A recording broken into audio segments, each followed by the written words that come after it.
Hey guys, so here we have understanding mobility.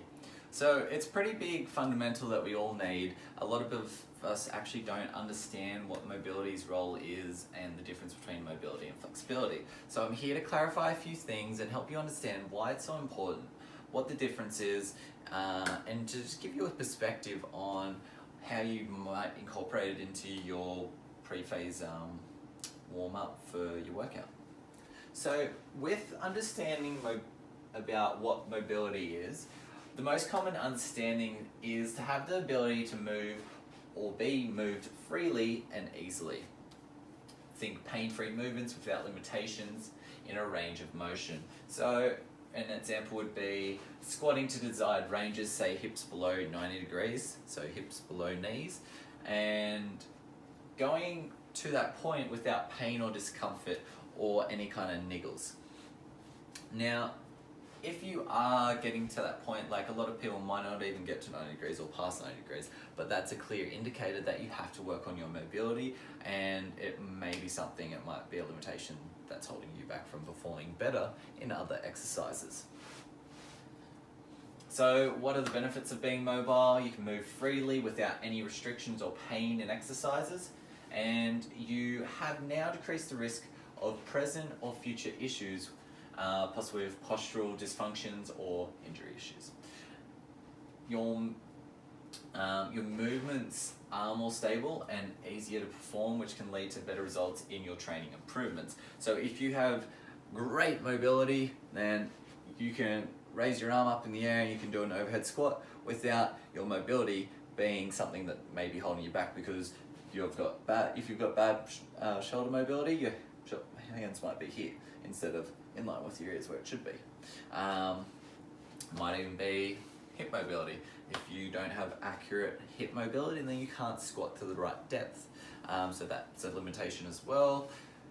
These are things that will take effect, and a lot of people do have issues with their mobility. So just keep that in mind.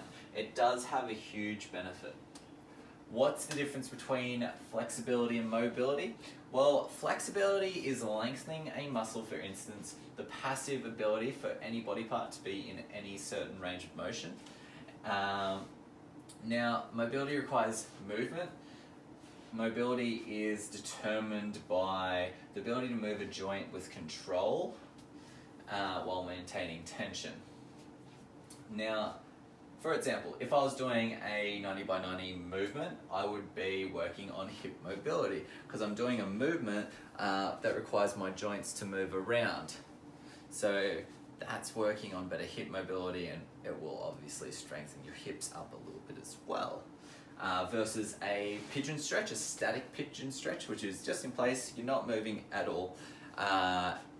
So you can kind of see one's moving, one's not.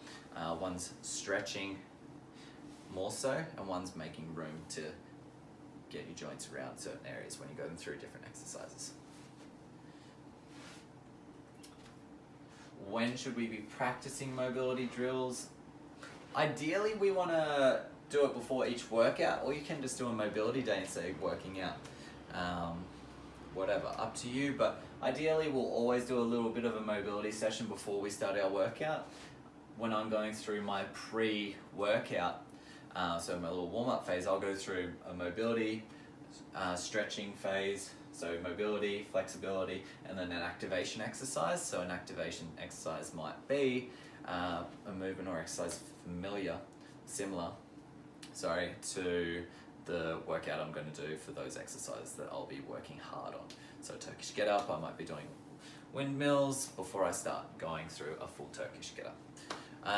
So that's a few things to keep in mind. These ensure that we are primed for our session, and it helps us improve having more free-flowing movable body throughout our session too, and for everyday life.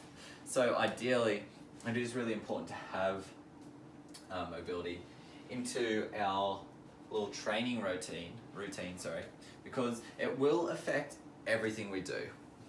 So my final thoughts are, it will make or break your training routine. If not now, then later, so why avoid a fundamental that we all need to improve on? Not only on our training but our structure, our breathing, and a gateway to a longer, more enjoyable life. Mobility can affect you in so many different ways. Like I just said, it can affect your breathing, so your structure might be postural.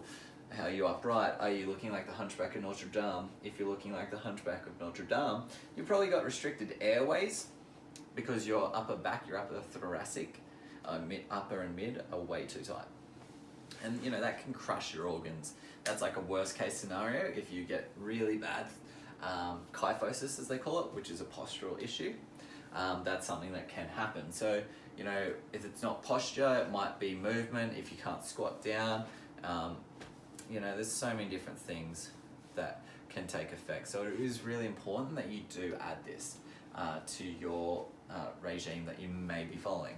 If you're following the plans that I have uploaded, they've all got a mobility component, all got a flexibility component, all got activation exercises.